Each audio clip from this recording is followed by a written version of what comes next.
कुंज बिहारी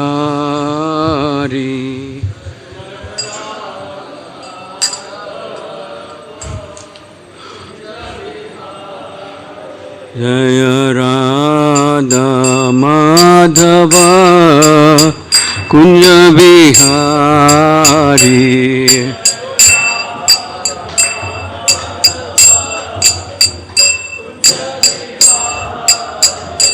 जय गोपी जन वल्लभ गिरिवरधारी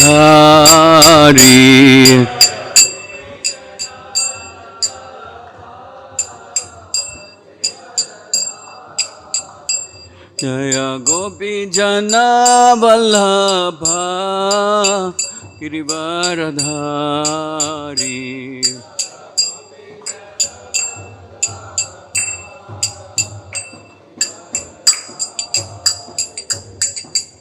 यशोदानंदन व्रजजन रंजन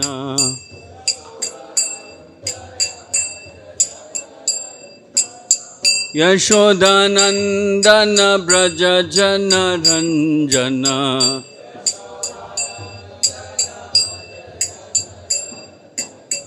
यमुना तीरावनचारी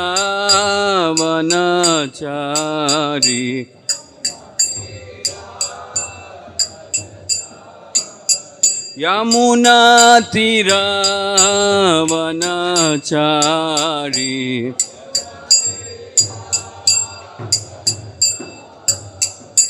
जय राधा माधव कुंज बिहारी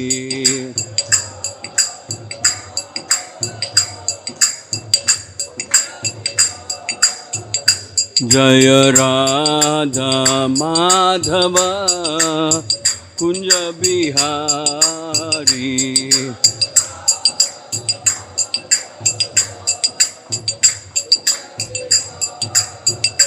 जय गोपी जन वल्लभ गिरिवरधारी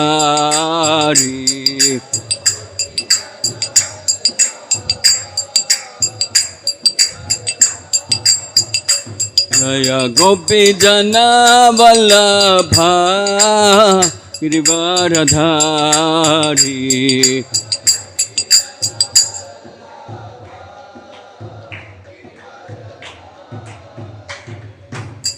यशोदानंदन व्रजजन रंजन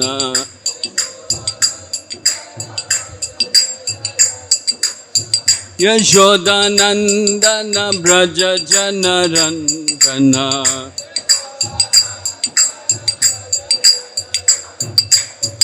यशोदानंदन व्रजजन रंजन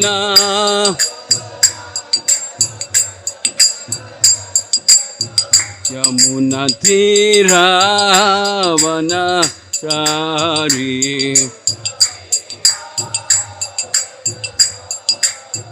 यमुना तीरावनचारी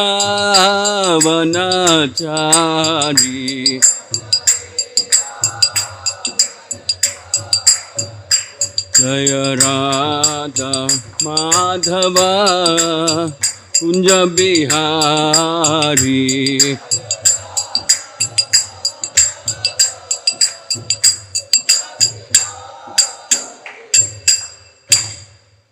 विश्वपाद परमहंस परिव्राजकाचार्य अष्टोत्तर शत श्री श्रीमद डिवाइन ग्रेस अभय चरणारविंद भक्ति वेदांत स्वामी श्रील प्रभुपाद की ISKCON founder Acharya, BBT founder Acharya, Jagat Guru, savior of the whole world, Patit Pavan Srila Prabhupada ki, Shri Shri Radha Madan Mohan, Shri Shri Jagannath Baladev Subhadra, Shri Shri Gaur Nitai ki, Grantaraj Srimad Bhagavatam ki, Harinam Sankirtan Mahayagna ki, Prem se kaho Shri Krishna Chaitanya Prabhu Nityananda Shri Advaita Gadadhar, Shivasadi Shri Gaura Bhakta Vrinda ki, Nitai Gaur Premanande, all glories to the assembled devotees, all glories to the assembled devotees, all glories to the assembled devotees, all glories, all glories, all glories to Shri Guru Gauranga and Srila Prabhupada. Om Namo Bhagavate Vasudevaya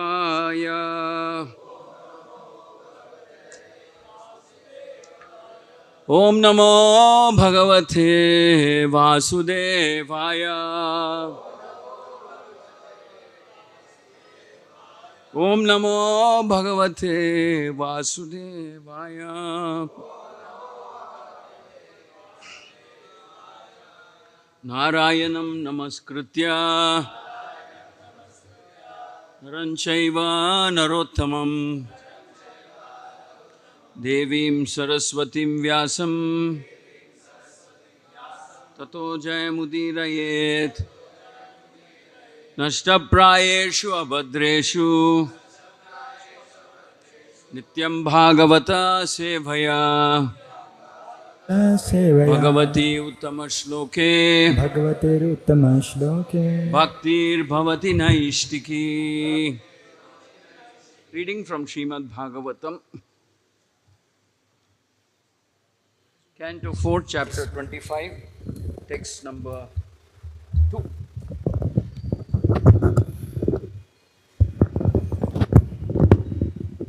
What is this?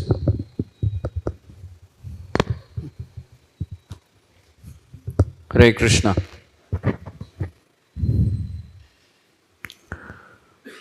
Canto 4, Chapter 25, text number 2. Rudragītam Bhagavataha Rudragītam Bhagavataha Stotram Sarve Prachetasaha Stotram Sarve Prachetasaha Japantaste Tapaste Pur Japantaste Tapaste Pur Varshanam Ayutam Jale Varshanam Ayutam Jale Rudragītam Bhagavataha Rudragītam Bhagavataha Stotram Sarve Prachetasaha Stotram Sarve Prachetasaha Japantaste Tapaste Pur Japantaste Tapaste Pur Varshanam Ayutam Jale Varshanam Ayutam Jale.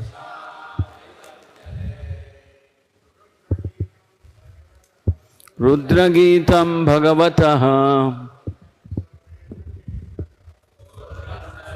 Prachetasaha Japantaste Tapaste Pur Varshanam Ayutam Jale.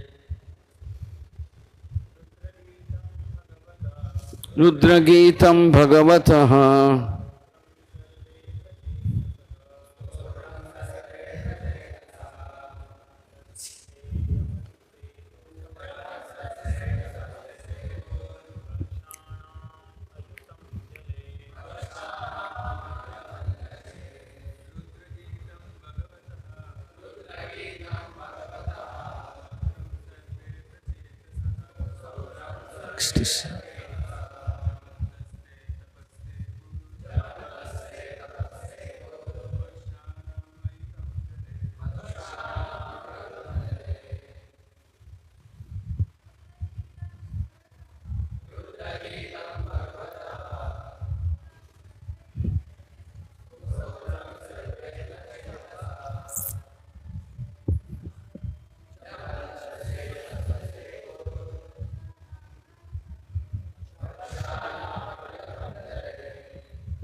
Rudragītam, the song sung by Lord Shiva.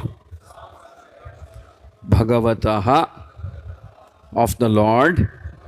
Stotram, prayer. Sarve, all. Prachetasaha, the princes known as Prachetas. Japantaha, reciting. Te, all of them. Tapaha, austerity. te puhu executed varshanam of years ayutam 10,000 jale within the water. Translation and purport by His Divine Grace A.C. Bhaktivedanta Swami Srila Prabhupada. All the Pracheta princes simply stood in the water for 10,000 years and recited the prayers given to them by Lord Shiva. Purport. Of course, in the modern age, one may be amazed how the princes could stand in water for 10,000 years. However, living within air or living within water is the same process. One simply has to learn how to do it. The aquatics live within water for their whole lifespan. Certain favorable conditions are created to enable them to live within water. In those days, however, people used to live for 100,000 years. Out of so many years, if one could spare 10,000 years for the sake of austerity, he would be assured of success in his future life. This was not very astonishing. Although such a feat is impossible in this age, it was quite possible in Satya Yuga. Om Ajnana Timirandasya Gyananjana Shalakaya Yakshurun Militam Yena Tasmai Shri Gurave Namaha. Shri Chaitanya Manobhishtam Stapitham Yena Bhutale Swayam Rupa Kada Mahyam Nanati Swapadantikam Vandeham Shri Guru Shri Yuta Padakamalam Shri Gurun Vaishnavamscha Shri Rupam Sagrajatam Sahagana Raghunathanvitam Tam Sajivam Sadvaitam Savadutam Parijana Saitam Shri Krishna Chaitanya Devam Shri Radha Krishna Padan Sahagana Lalita Shri Vishakan Vitamscha.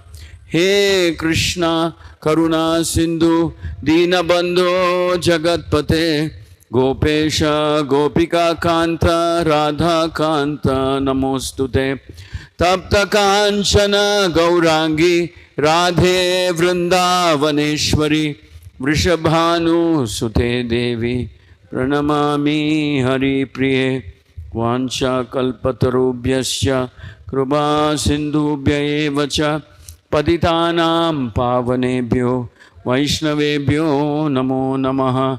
Jaya Shri Krishna Chaitanya Prabhu Nityananda Shri Advaita Gadadhara Shri Vasadi Gaura Bhakta Vrinda. Hare Krishna Krishna Krishna Hare Hare Hare Rama Rama Rama Hare Hare. Please repeat after me.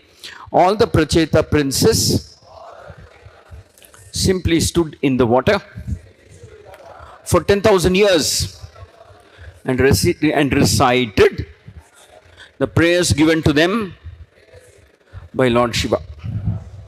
Mukam karoti vachalam pangum langayate girim yat kripatamaham vande Shri Gurum Dinatarinam Paramananda Madhavam Shri Chaitanya Ishwaram.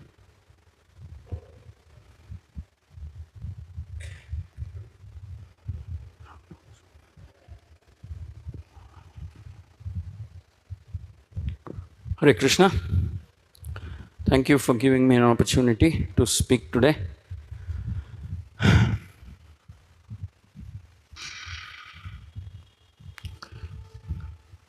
So we can see that the Prachetas are showing exemplary conduct after the great Lord Shiva comes and instructs them. The Prachetas are now chanting the prayers or chanting the stotra taught to them by Lord Shiva. And they do so for 10,000 years while standing inside water. Stood in the water for 10,000 years.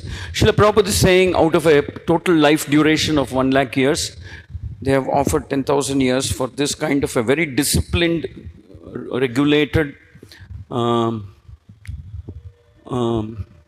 we say, sadhana, practice. very strictly, very respectfully, very diligently following, chanting the prayers offered by Lord Shiva in glorification of the Supreme Lord. And here it is mentioned that this is an austerity, tapaha. Obviously, there is some discomfort in sitting or standing in water and offering these prayers. But the Prachechas chose to do it by standing in water. 10,000 years in water, one stretch, offering these prayers. Very great achievement. Prabhupada is also mentioned Shri Shri Radha Madan Mohan, Shri Jagannath Baladev Subhadramai, Shri Shri Gaur Nitai Ki Jai. Prabhupada is mentioning that this was not very astonishing considering that this was one of the previous yugas. Although such a feat is impossible in this age, it was quite possible in Satya Yuga. We know that the character of man was much more stronger, much more sattvic, stronger, and they had a much more inclination and taste for spiritual activities. Not only taste, inclination, and shall we say they were more fortunate in the sense that they were born at a time when there was not so much deterioration or contamination or kalmasha either in the mind or externally in the atmosphere in the society. People were by and large very devotionally inclined, very, very devotionally inclined. So it seemed like a very natural thing for them to do, to go. I mean, look at it. He was a king, Prachinabari. He says, now you will be taking a huge responsibility. I want you to get ready for it, get trained for it. Now go and do intense tapasya. Forget that you're princes, forget your kings, your sons of a king, forget all that. Just think of yourself as servant of God, servant of the Supreme Lord. Go and practice, because power, absolute power, so many things have a potential to corrupt you. So prepare yourself for a test. So by making yourself mentally very, very strong. So go to the forest. So Prachetas went. It seemed like the most natural thing to do. Prepare oneself for a bigger responsibility is, we train people, we orient people. Even now it happens. We train, we orient people. But this is training and orienting them from a character perspective, not just from a managerial skill, from a character, from making them understand deep down inside. And I'm servant of God, servant of Krishna. I'm just nothing but an instrument in the hands of the Supreme Lord. And my primary duty is to protect Dharma. My primary, most important duty is to protect Dharma. And protect the devotees who follow Dharma. And, king has to do the other thing also at times. Punish the miscreants. Catch them and punish the miscreants. Though I don't think that in Satya Yuga, that department had too much to do. Unlike Kali Yuga, not so many miscreants in that age. So, but nevertheless, the king had to be equipped to be able to protect the devotees, common people, and not just material protection from a very spiritual point of view, that they follow the path of bhakti and dharma. They follow the path of dharma. Now, how does one follow the path of dharma? One gets inspiration to follow the path of dharma when he sees that the leaders are also meticulously following the path of dharma, bhakti, renunciation, fairness, and selflessness. Only when the leaders follow. So they say that actions speak louder than words. So when they see that the leaders are like that, then automatically they derive that inspiration to follow. But here, Prabhupada uses the word, in the original verse also, there is a word called tapaha. Tapaha literally means austerity. Austerity means subjecting yourself to some kind of an uncomfortable situation in order to achieve a higher goal. That's the meaning of the word austerity, tapaha. Means subjecting yourself voluntarily to discipline or some uncomfortable situation in a very disciplined, regulated manner in order to achieve a higher goal. Now, in this case, the higher goal is obviously to become unflinching in one's understanding that one is a servant of the Lord and one is a protector of dharma. The king is expected to protect dharma. So, in order to unflinchingly be attached to that duty as a king, one is expected to undergo austerity, tapaha, in order to strengthen one's mind and there's a feeling of determination, mind, etc., to strengthen it, so that when one is in power, one does not get swayed either by lust or greed or anger. Prabhupada says these are principal enemies of mankind: lust, greed, anger, principal enemies. So one is not swayed by any of these things, and he's able to withstand the test of time, test of circumstances, and then like that. So following dharma, see, ultimately for a king, following dharma means making sure that devotees, the people in his kingdom under his watch, are without any hindrance walking on the path of dharma, walking on the path of bhakti, without any hindrance or fear. Also, it means that the brahmanas are protected. Brahmanas are always protected so that they can fearlessly carry on their duty and responsibility. Because if the brahmanas are compromised, then that's not a good state of the society. If the brahmanas are fearful, compromised, and so on, that's not a very good thing to happen. So it's said that one of the parting advice that Maharaj Yudhishthira gave to Subhadra when he was leaving to the forest, leaving in the northern direction, heading towards the Himalayas after he came to know that Krishna has left this world. One of the parting advice that Yudhishthira gave to Subhadra, because Subhadra, like, she became the Rajmata, because it was her grandson Parikshit who was going to be the king, and she would be the like the Rajmata, equivalent to what Kunti Devi was when the Pandavas, something like that. So Yudhishthira, in a haste, enthrones Parikshit, hands over the kingdom to him, and he leaves. His parting advice is that he says, "Come what may, you please, come what may, no matter how tempting it is, how difficult it is, how challenging it is, don't give up the path of bhakti and dharma. Don't give up. Don't give up the path of bhakti and dharma." This is my parting advice. Here is Yudhishthira, who had been through so many tribulations in his life, so many tests. He was cheated. The Kauravas cheated him, they betrayed him, they subjected him to so much difficulty, and so on. But nevertheless, he said, "Come what may, no matter how tempting it is, don't give up the path of dharma and bhakti." Because if the kingly clan were to give it up, that would be disastrous for the society as a whole. So that's how important. So the fundamental duty of the kings or the leaders is to see that people are fearlessly able to follow the path of bhakti, follow the path of dharma, which happens when the brahmanas feel very protected and fearless. They're not feeling intimidated. They're feeling very protected. They're feeling respected. So here you see the Prachetas is showing some kind of a sentiment like that to Lord Shiva. Lord Shiva comes, instructs, and goes away.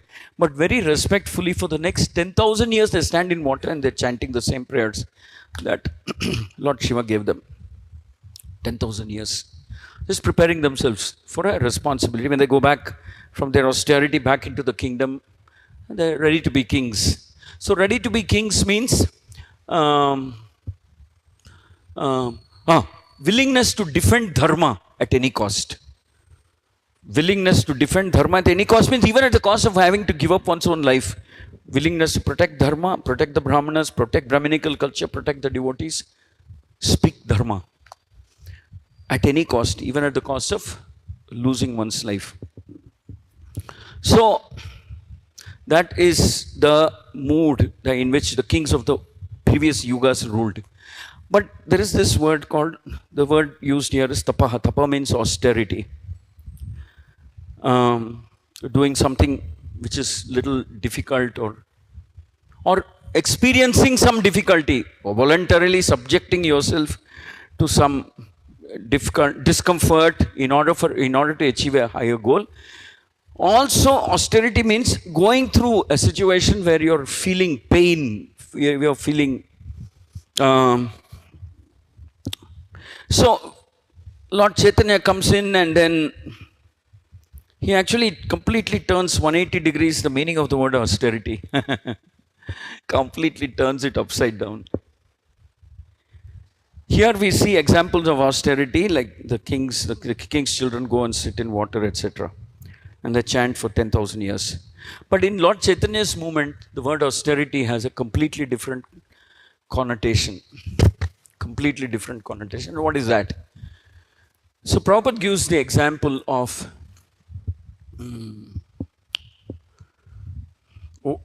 Prabhupada actually, Lord Chaitanya also in our Gaudiya Vaishnava philosophy builds on what is the real austerity. Actually, we can study the word austerity from the perspective of a devotee's feeling for Krishna. We can also study the meaning of the word, apply the meaning of the word austerity from in the perspective of a guru-shishya relationship. That means a relationship between a disciple and the guru. And generally speaking, we can also see what do we mean when we apply the word austerity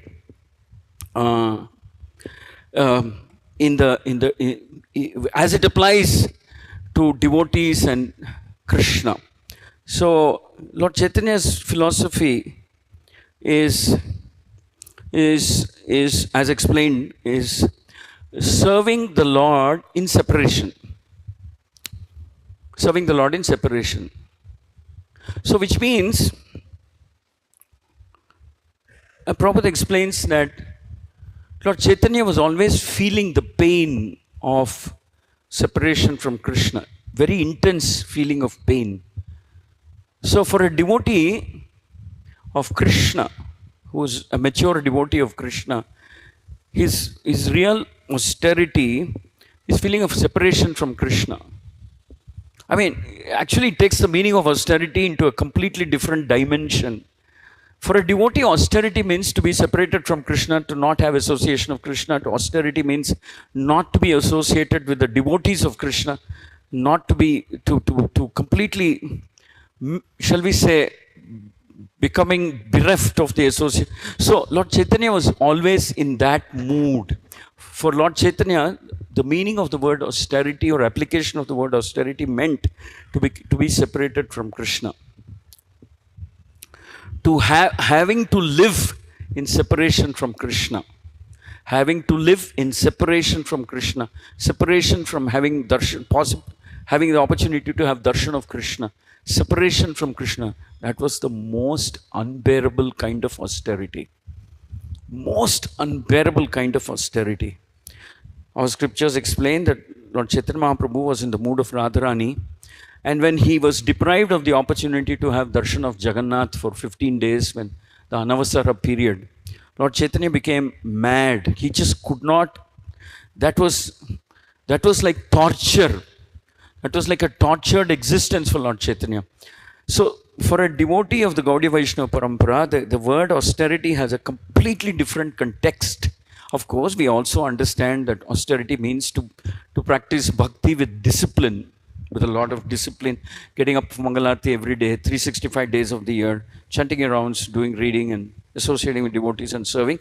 That's disciplining oneself mentally, regulated. That involves some austerity, because we have to become strong in our mind and we don't yield to our weaknesses of the heart or mind saying, why don't you take rest today? Or, the mind is always trying to test us. But philosophically speaking, the word austerity also can mean, for a follower of Lord Chaitanya, having to be separated from Krishna. So this meaning, austerity, that the devotee undergoes, that is when he is forced to be separated from Krishna. That is what is the focus of the Gaudiya Vaishnava. Shall we say it is the cornerstone of the Gaudiya Vaishnava philosophy or understanding. Srila Prabhupada quotes three examples. Prabhupada quotes the example of, in one context he quotes three examples. I'm borrowing from the Krishna book. He quotes three examples. One example he quotes is that of the 6 Goswamis. 6 Goswamis were Prabhupada mentions, leading a very princely life. Externally it appeared like they were very comfortable. But the point is that when they were asked to move to Vrindavan at the command of Lord Chaitanya, they lived in Vrindavan. Prabhupada explains that they lived more or less like how Lord Chaitanya lived, in a mood of separation from Krishna. So that was their, shall we say, that was the austerity. To not have Krishna, to not be with Krishna, to not see Krishna, was an intense, very, very intense feeling of separation from Krishna, is the mood in which the 6 Goswamis of Vrindavan served Krishna. Or shall we say, served the command of Lord Chaitanya in Vrindavan. Prabhupada says that they, quote unquote, were experiencing the austerity of separation from Krishna. And the other example Prabhupada quotes is obviously that of Lord Chaitanya when he was in Puri and so on. He was going through intense pain. So, in other words, for a devotee, real austerity means to be separated from Krishna, to be separated from fellow devotees, to be separated from having to associate and having to be separated from the opportunity of serving the Lord. That for the devotee is austerity. Is very, very. In fact, Lord Chaitanya, in Nectar of Devotion, it is mentioned that the devotee feels separation of other devotees and so painful that he says that Nectar of Devotion mentions that if you throw him into a cage which is filled with serpents and poisonous snakes and alligators, that is probably bearable than the act of being separated from devotees. That is real austerity. That's an unbearable austerity for a devotee of Krishna. Unbearable austerity. Having to be separated from Krishna. Also, in the context of a Guru-Shishya relationship,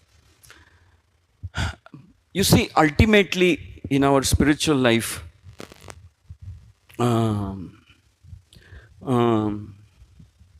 as we progress, something very paradoxically unexpected happens, that as we progress spiritually, our dependence on the Guru's instructions, shall we say, serving the Guru, becomes more and more prominent in our consciousness. More and more prominent. So, in a context of a Guru-Shishya relationships, austerity for a disciple is to be separated from Guru, or having to be away from the Guru, or when the Guru leaves this world or Guru leaves this planet. From that point onwards, it is said that a devotee, a disciple's life is one of austerity, is one of what shall I say, pain, one of intense feeling of separation. That is the austerity that he is undergoing. But Prabhupada explains that this type of austerity that Lord Chaitanya feels when in separation of Krishna, when the gopis feel when in separation from Krishna, when the disciple feels when in separation from Krishna, that type of austerity, intense feeling of separation, Prabhupada explains, is very sweet. Is very sweet. Is very intoxicating. Is very, very relishable in one sense of the term. It is, what shall we say? It is, that type of austerity is very, of having to be separated, is all absorbing in the sense that a devotee just does not have space in his mind for anything else except that, oh my God, if my Guru had been there, maybe I would have reported this to him. I would have told this to him. I would have received instructions to him. And it would have been so transcendently enlivening to see him smile or accept my service. He's not there. But nevertheless, I have to continue to serve because this is what would please my Guru. This is what would probably please my Guru. I have to continue to serve. And probably I have to serve more meticulously, more carefully now than it is when he was there. Because that's the mood of a devotee. I mean, how he develops, that is Krishna's grace, Guru's grace. So, in the context of a Guru-Shishya relationship, the austerity for a disciple is when he is separated from his Guru. When he is separated from his Guru. When he does not have the pleasure, or shall we say, it's not pleasure. When he does not have the opportunity to be with his Guru or to report or take instructions or for his Guru. It's unbearable austerity. It is very difficult to bear. Like the gopis were experiencing, for them, for gopis, austerity means being separated from Krishna. Austerity means being separated from Krishna. So, at a higher, shall we say, dimensions of existence of a devotee, for them, really, the word austerity means having to be separated from Krishna. Having the only thing you can do is thinking about Krishna, but you don't have the opportunity to associate with Krishna. That is painful for a devotee. That is painful for a disciple. Because a disciple's life is built around the instructions of his guru, the mood of his guru, the attitude of his guru, the vision of his, whatever it is. As we progress more, the extent and degree of dependence on guru should actually increase. That is a sign of real progress of a devotee. That is, see, Prabhupada was a absolutely perfect, exemplary disciple. He was an acharya in his own self right, shall we say, standalone, self-righteous way. He was a global acharya. But Prabhupada's original identity, if someone were to ask him, he would say, I am a disciple of His Divine Grace Bhakti Siddhanta Saraswati Thakura, and all my life, the only thing I want to do, I shall continue to do, is try and fulfill his instructions. So, that is the level of dependence that a disciple will have on Guru. And imagine the Guru is not there. That is unbearable, very painful austerity for a disciple. Just as much as it is painful for the gopis to not have Krishna with them. So, separation of gopis from Krishna is a huge topic in Gaudiya Vaishnava Siddhanta. It's a very, very big topic. Because when we study the then we at least superficially, externally, we come to the understanding it's difficult to become devotees like gopis. So the only thing we can aspire for, genuinely speaking, the only thing we can aspire for is to become gopi bhartur padakamalayor dasa dasa anudasa. I can't, it's not possible. It's not even possible to comprehend or understand how the gopis develop that type of an intense degree of separation. Intense separation, and they're burning. For them, that's unbearable. Like I said, tapas, austerity, unbearable. They just don't want to exist because Krishna is no longer there with them.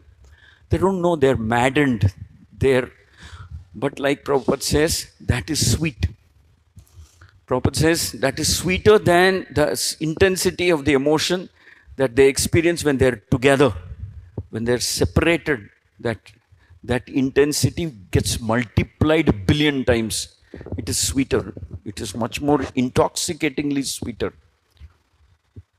And the gopis are left wondering, what is this about Krishna that makes us so maddened about him? After all, he's just a little boy with curly hairs and mischievous smile and lotus-like eyes. And what is this about Krishna? But our scriptures explain that Krishna is the reservoir of all mellow. See, from a logical perspective, we can read the Bhagavad Gita and establish Krishna as a supreme Lord, controller, destroyer, maintainer, sustainer, protector. Bhagavad Gita takes you that far. And we have to surrender to him, follow his instructions, etc. Bhagavad Gita, because, the mood of Bhagavad Gita is a little more logical than, talking about mellows of associating with Krishna. It's more logical. Logically, it establishes Krishna's instructions as the supreme absolute truth, highest knowledge, etc. But you take off from where the Bhagavad Gita ends, you'll get into Bhagavatam, and then Srimad Bhagavatam explains to you that Krishna is much more than all of that. It's much more. Krishna is, what is the right way of saying? Yeah, Krishna is the reservoir of mellow. Mellow, Prabhupada explains, mellow means sweet reciprocation. In the absence of any other word, this is the word we can use.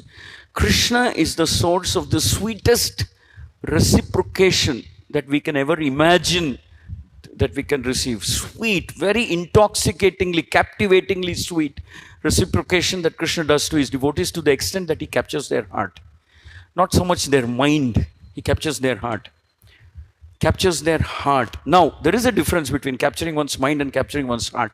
Because Prabhupada explains that even if the gopis were to be told that Krishna is not the Supreme Personality of Godhead, Krishna is not this, Krishna is not that, the gopis would probably say, we don't care what he is. That's not the Krishna we want. So when gopis saw Krishna in Kurukshetra, they became a little bewildered. They said, this is not the Krishna we know. This is not the Krishna we know. The Krishna we know is the cowherd boy playing the flute, flirting with him, flirting with us, and playing with him on the banks of Yamuna. That's the Krishna we know. This is different. We're not able to blend into this mood of Krishna.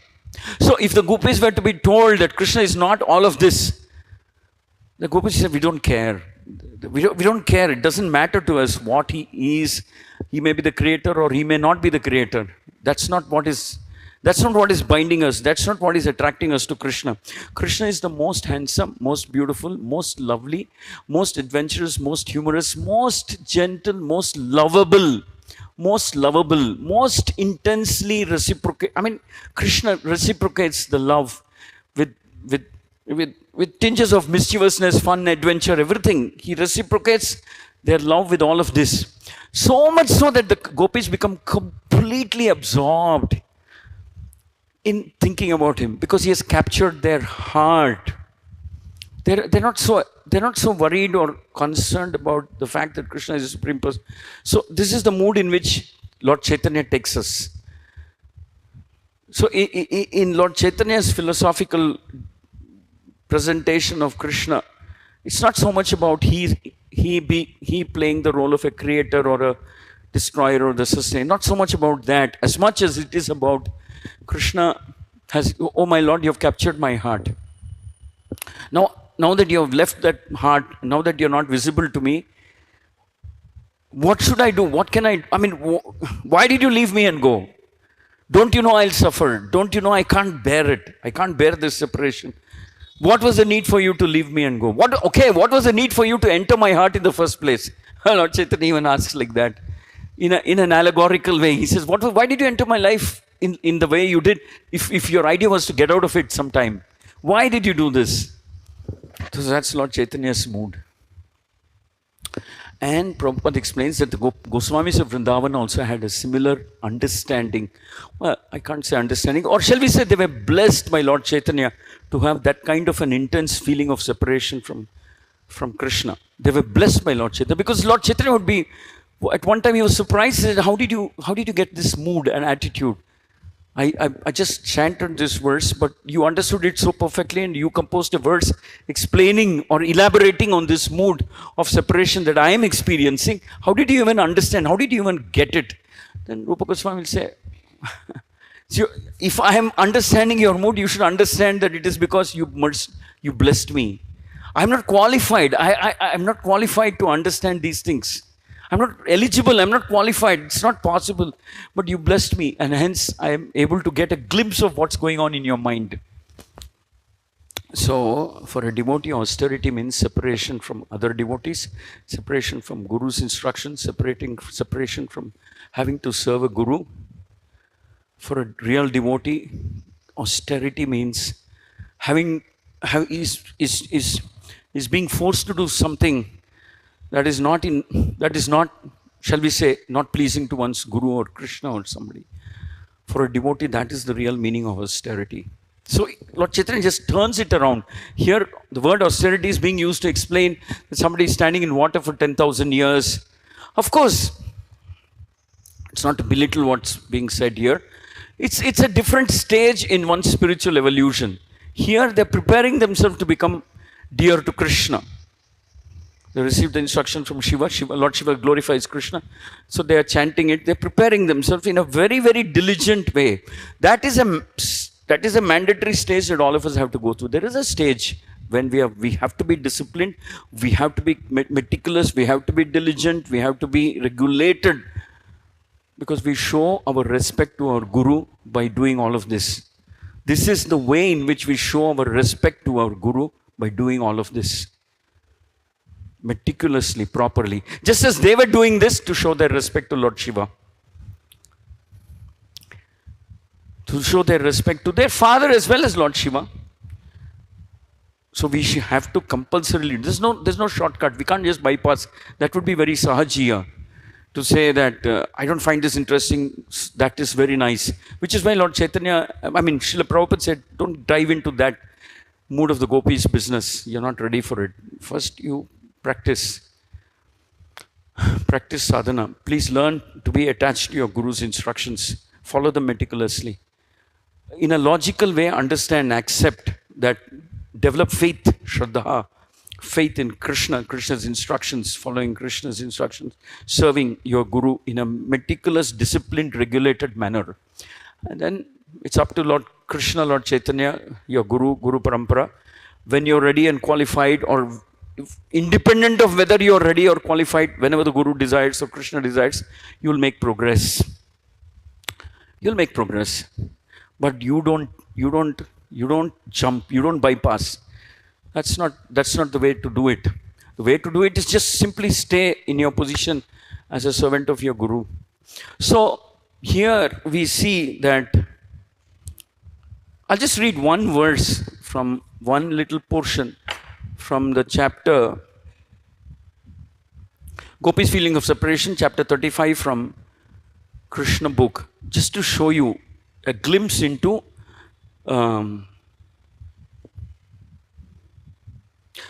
here it is mentioned, Srila Prabhupada says, they lived just like ordinary mendicants, begging from door to door. This is about the 6 Goswamis. But they were so much enriched with the Gopis' feeling of separation that they enjoyed transcendental pleasure at every moment. Similarly, Lord Chaitanya and Puri Jagannath. So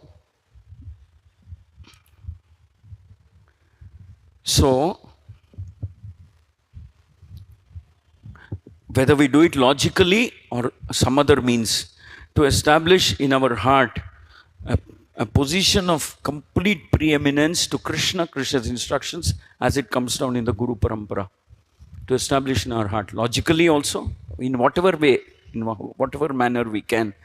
So this is the first building step of one's spiritual life. First building step. And now, when we are at that stage of building, having to be regulated, disciplined, and loyal, etc., is definitely some type of an austerity, because we're at the building stage. But at a later point of time, separation from being separated from Guru or Krishna, separated from Guru's separation, having to bear that becomes an austerity. But that's at a much more later stages in bhakti. But nevertheless, Prabhupada gives us the explanation of what is austerity at a time when we are getting our building blocks of bhakti initially. Prabhupada also gives us a glimpse into what is austerity for a pure devotee, what is austerity for a Gaudiya Vaishnava, how separation from Krishna, separation from Guru, separation from Guru's instruction becomes an unbearable austerity. At that point of time, it just doesn't, these things don't appear like austerity for a devotee. Having to follow in, that becomes naturally ingrained, very naturally internalized, having to develop, being regulated, disciplined, this, that becomes very, very internalized, very natural, spontaneous act. One doesn't have to put extra effort in order to maintain that level of purity in one's sadhana. But we have to understand that at all points of time, advancement is gifted to you. We shouldn't think that I'm eligible to become advanced, I'm eligible for something. No. Advancement is given to you, gifted to you by mercy of Guru Parampara. At no point of time should we think I'm eligible, I'm ready for it now. No, that's not how it works. A devotee is always thinking, I am the most unqualified person. I can only read and offer my respects to the gopis and the acharyas who are explaining this. But I cannot aspire to become something like that. If I am the servant of the gopis, servant of my acharya, my guru, the gopis, I am happy. That's about as high as I can get on my own. That's enough for me. That's all I'm qualified for. So austerity, the word austerity has different context, different meaning, depending on what is the stage of evolution of a devotee. What is the stage of evolution? At one stage, definitely disciplined, regulated life, reading the scripture regularly, following Mangalarti, following the morning sadhana, refraining from working towards bringing purity in one's thoughts, one's words, one's mind, one idea, one vision, internally working on achieving purity is definitely austerity. Because we are at a stage where there's so much contamination, especially Kali Yuga being what it is. So there's so much contamination. But there is definitely a stage when austerity means, like I mentioned, separation from Krishna. So Prabhupada is glorifying the 6 Goswamis. Now, Prabhupada gives another, following in the same paragraph, Prabhupada gives the example of Lord Chaitanya's separation from Krishna. And Prabhupada also gives example of gopis. Now, here,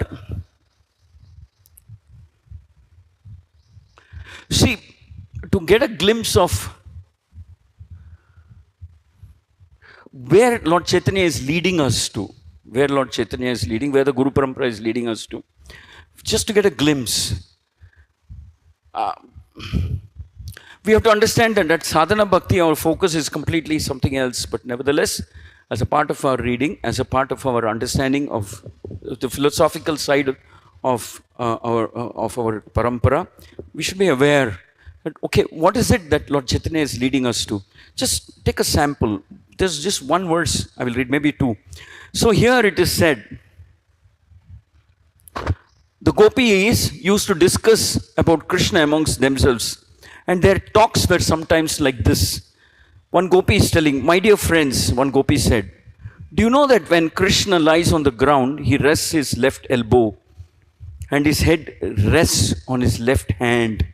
He moves his attractive eyebrows while playing his flute, and with his delicate fingers, and the sound he produces creates such an atmosphere that the denizens of the heavenly planets who travel in space with their wives and beloveds stop their airplanes, for they are stunned by the vibration of the flute. The wives of the demigods who are seated on the plains then become very much ashamed of their singing and musical qualification. Not only that, but they become afflicted with conjugal love, and their hair and tight clothes immediately loosen. So the gopis are minutely observing everything about Krishna. When he lies on his left elbow, his head rests on his left hand, he plays the flute with his delicate fingers. He produces an intoxicating sound. Actually, this is where the language also collapses, because it's very difficult to describe the impact of Krishna's sound of his flute. What can we do? In English, we can use the word ecstatic, transcendental, intoxicating. But these are all very unidimensional kind of words. They just can't convey the sweetness of Krishna's flute, sound of Krishna's flute. They just cannot convey the sweetness of... so Krishna is all about being sweet. Please understand that. He is the source of the sweetest things in this world come from Krishna. Krishna is all sweet. Krishna means sweet. So we just cannot be captured by this language also. And but nevertheless, Prabhupada has a way of presenting it that we can kind of comprehend what's happening. So it said that the demigods would be going in their planes and they'd become stunned by hearing the flute sound of Krishna. I mean, in English, we just, after a point of time, we just say inconceivably sweet. That's all we say, because we don't know what other word to use. Inconceivably sweet. Inconceivably mesmerizing, we can say. So, the sound of Krishna's flute. So, this captures one's mind, and the gopis are observing everything about Krishna. This is what they like to do, this is what they do. This is the gopis. The gopis means observing everything about Krishna. Minutest thing about Krishna they are observing. He plays with his delicate flute, his head rests here. When this sound comes out of his flute, they are stunned. And the devatas, the Gandharvas, become ashamed of their musical talent. Because Krishna's sound is simply divinely, transcendentally, inconceivably sweet and intoxicating, so much so that they become stunned. Now, Prabhupada is saying, this comes in a chapter which says, the gopis' feeling of separation from Krishna. This is the absorption of the gopis. They are thinking 24/7 intensely about this. Completely absorbed in this way analyzing, discussing, sharing. And it is said that as they are talking to each other, the intensity of their love for Krishna is multiplying so much so that they become mad, temporarily mad.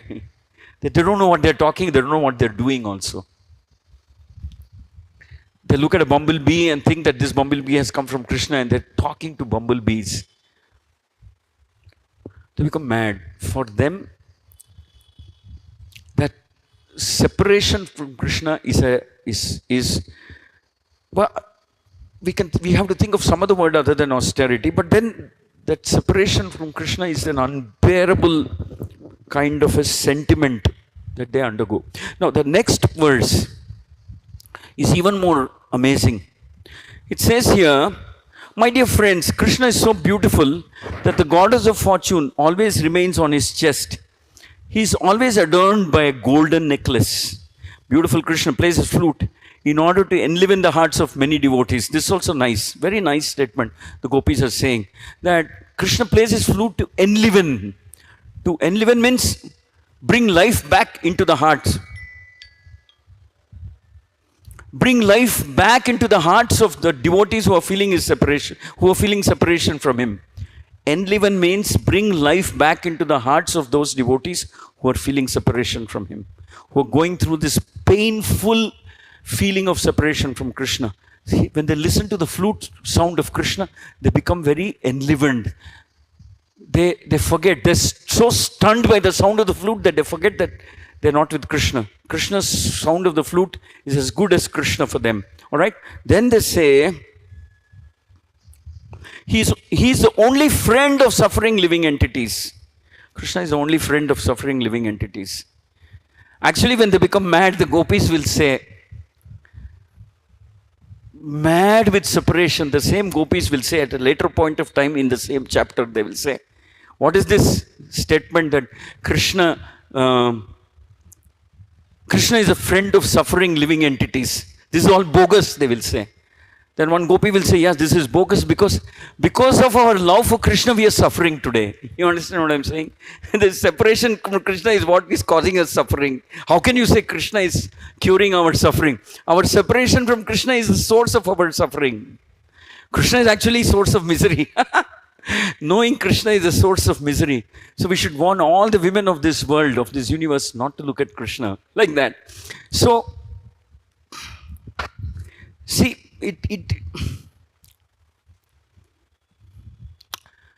but there is truth in what gopis are saying. Krishna is the only hope for the people of this world to get relief, because Krishna is all about how how he loves. There's something about Krishna is how he loves us, how much he loves his devotees, and what all he's willing to do for them. What all he is willing to do for them, how much he loves his devotees. So the gopis are saying that this Krishna, besides producing the sound of the flute, he's also the only shelter for all living entities, and especially suffering living entities. And then the gopis go on to say, when he plays his flute, all the cows and other animals of Vrindavan, although engaged in eating, simply take a morsel of food in their mouths and stop chewing. This is amazing. Krishna's impact is universal, absolute. Even the cows and the calves and the other animals, when they're eating, they bite into something, they take it in their mouth, and it is said that they stop chewing because they're hearing the sound of Krishna's flute. They become so stunned. Now, Lord Chaitanya explains that potentially each one of us in our Swarupa have the dormant ability to love Krishna, just as the cows of Vrindavan or the other residents of Vrindavan. Dormant ability to love Krishna with the same intensity is there in each one of us. And Lord Chaitanya says to unlock that, one has to take shelter of the Guru Parampara. To unlock that dormant propensity to love Krishna in the same manner. So, at the beginning stage, yes, one has to, in a disciplined manner, follow the instructions of Lord the scripture, Krishna and the Guru and so on. But Lord Chaitanya Prabhupada explains that in terms of one's dormant ability to love Krishna, to have feelings of intense love for Krishna, it exists in everybody. So here, though the Atma is in the form of a cow or something, the cow also becomes stunned. It bites into something and does not chew. It just holds it in its mouth because it's stunned by the sound of Krishna's flute. It's stunned. So for those living entities who have already achieved that level, for them for them austerity means separation from Krishna. For us, austerity means to follow regulated principles. We have to. So that's one end of the spectrum where the word austerity has a different context, different meaning, completely different. But it begins at a stage where for us, exactly like the prachetas of the kings of Prachina Parishad, we should also follow exactly, meticulously, carefully, diligently, in a disciplined way, grateful, with gratitude, with simplicity. We follow the instructions of the Guru Parampara. No matter how tough it is, no matter how difficult it is, no matter how challenging it gets, we follow these instructions. That is the first building step in our journey of spiritual evolution. So you can see that how the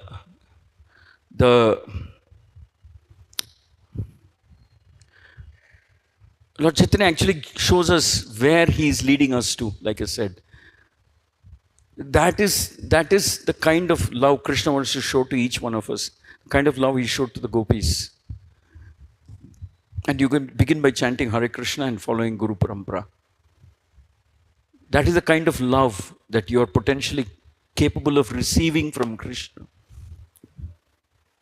Or reciprocation you're capable of receiving, or you're meant to receive from Krishna. Or shall we say, constitutionally you're eligible to receive from Krishna. That is the type of love you can receive from Krishna. Now the first step is austerity of discipline. First step is to practice the austerity of regulated, disciplined sadhana. Hare Krishna, Krishna Krishna.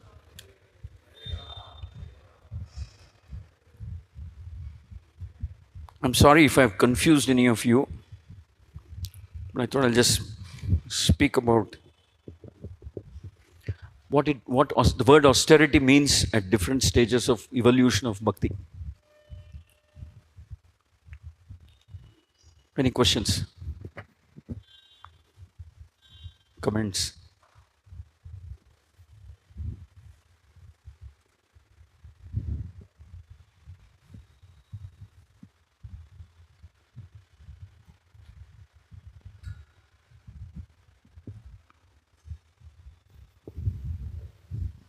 One question: how we can become, like, in beginning we do sadhana bhakti, discipline. How can become spontaneous? Discipline to spontaneous. No, I didn't understand. How In the we beginning, can become discipline to this one. In the beginning we do sadhana bhakti. Yes. Discipline way. Yes. And then it become more and more this one. Correct. Spontaneous. Uh. So how we can become discipline to spontaneous? Yes. So how does one evolve from being from a stage of disciplined bhakti to a stage where we develop spontaneous attraction for Krishna and love for Krishna and so on. See, of course it is explained that there are different levels of evolution of bhakti. There is no doubt about it. Very scientifically it has been explained. But it is always safer if a devotee feels that he follows his sadhana to the extent that he can, as carefully, as meticulously, as disciplined way, as regulated way he can. It's always safer a devotee follows this. And it's the best if the devotee thinks that whatever progress I'm achieving is because of the mercy of Guru and Krishna, and not because I've earned it. It's mercy of Guru and Krishna. For some strange reason, for some inconceivable, merciful, all-merciful reason, my Guru has blessed me. So if I have become steady today, It's because of the blessings of my Guru and Vaishnavas. If I am developing an attachment, some traces of attachment for Krishna, for bhakti, for living with devotees, associating, dedicating myself, that is also the mercy of Krishna, Guru and Krishna. It is not something that I earned or that I have become eligible for. It is safer if a devotee thinks like that. Then there is very less chance that he will be afflicted by pride. Actually, by the way, that is also so beautifully captured in our Gaudiya Vaishnava philosophy when we read the songs sung by the Acharyas explaining the position of the Guru. There is this famous song which goes like this: Gurudev Krupa Bindu Diyo Kroye Dase Trunapeka Atihina. If one were to read that song carefully and meditate on the meaning, the devotee disciple is helplessly glorifying, thanking, appreciating. His Guru is saying that whatever I have today is just given to you. I am a beggar. Whatever I have, and this song is sung by the great Bhaktivinoda Thakura. This is borrowed, it is given to me by you. So it's extremely safe, spiritually, philosophically, if a disciple thinks like that. Simply mercy of my Guru. I'm unqualified, I'm incapable, actually I'm undeserving. Deep down inside, I'm a nidhi, I'm a treasure house of lust or greed or envy, jealousy, pride. How I can get something like this, but simply for some inconceivable act of mercy my Guru has given me. It's always safer spiritually. A devotee feels like this and is ever grateful to everybody in his life who has contributed anything in his spiritual life. Actually, devotee will think I am blessed that others are tolerating me and engaging me, giving me chance to serve them. If you think something else other than this, there's a risk. There is a risk that you might become a victim of pride, or maybe you'll even start comparing yourself to others. I'm better than so and so, or something. That's not very pleasing to Krishna for a devotee to be thinking like that. A devotee is, and that's perfectly captured in our songs. Perfectly captured, especially this song, Gurudev Krupa Bindu Diyo.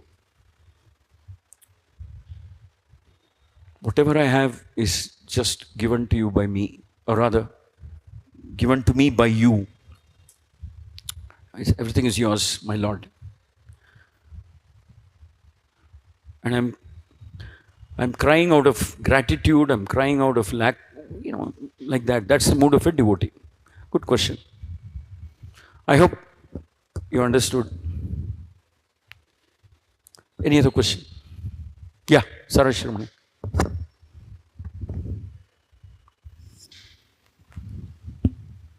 For a sadhaka like me, to develop that feelings of separation for Krishna or Guru, current stage we don't have. So how to come to that stage, and also for sadhaka how to actually see this feelings of separation, because currently more or less we have feelings of separation from sense gratification. You see, you should understand that this is a two-way process. That means you're offering bhakti, Krishna is receiving. Guru Parampara is receiving, Krishna is receiving. As long as you do the best that you can do, you can be sure that the Lord will hold your hand and take you forward. The Lord will hold your hand and take you forward. As long as you're doing the best you can do, to the best of your capacity, sincerely, with a feeling of gratitude and gratefulness, you can be sure that the Lord will lead you and take you forward, and you will grow and evolve eventually. Prabhupada said that I have to deliver you, I have to take you back to Godhead. And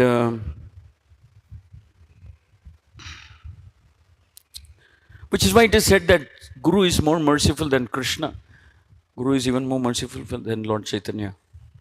Because the Guru tolerates our faults, our kalmashas, our weaknesses, our everything the Guru tolerates. Everything the Guru tolerates.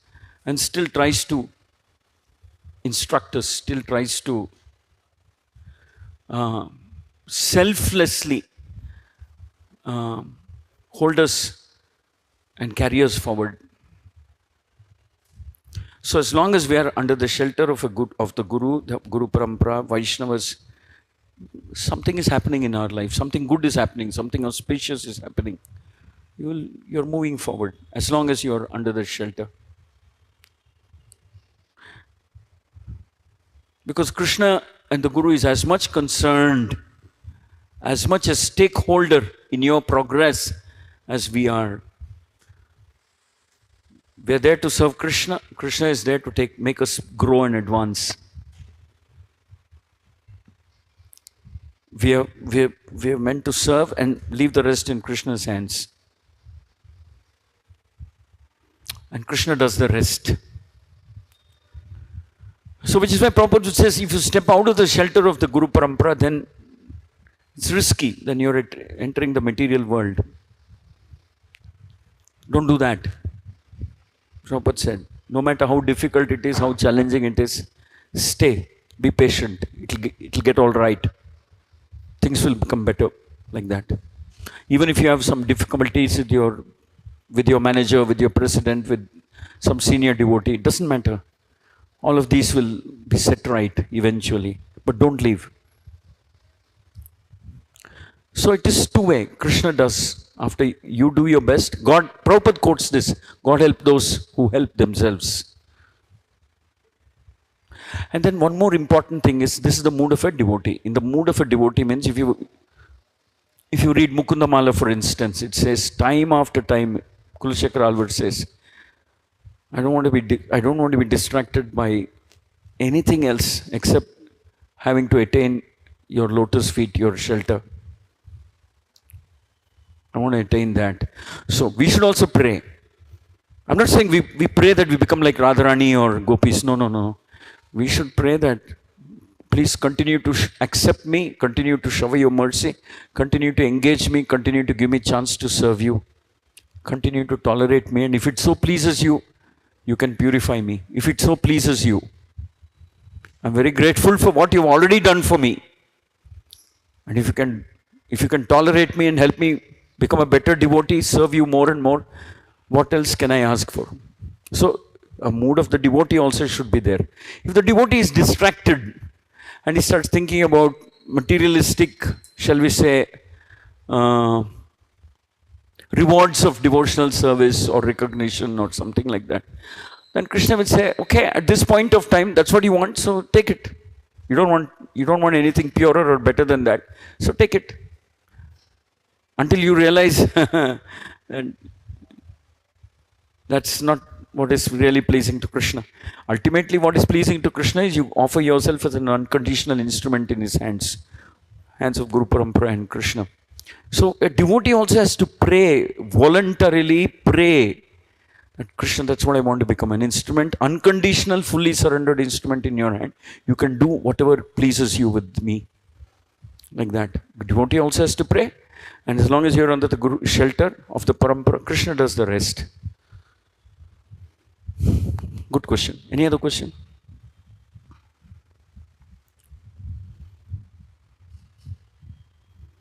Easier said than done to think of oneself as an unconditional servant, instrument in the hands of Guru and Krishna. But that's the price we pay. That is austerity for us, to train our mind to think like that. Mind doesn't accept so easily.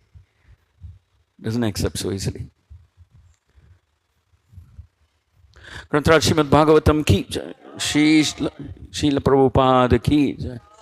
Shri Radha Madan Mohan Jagannath Baldev Subhadra Shri Gaur Nitai ki jai.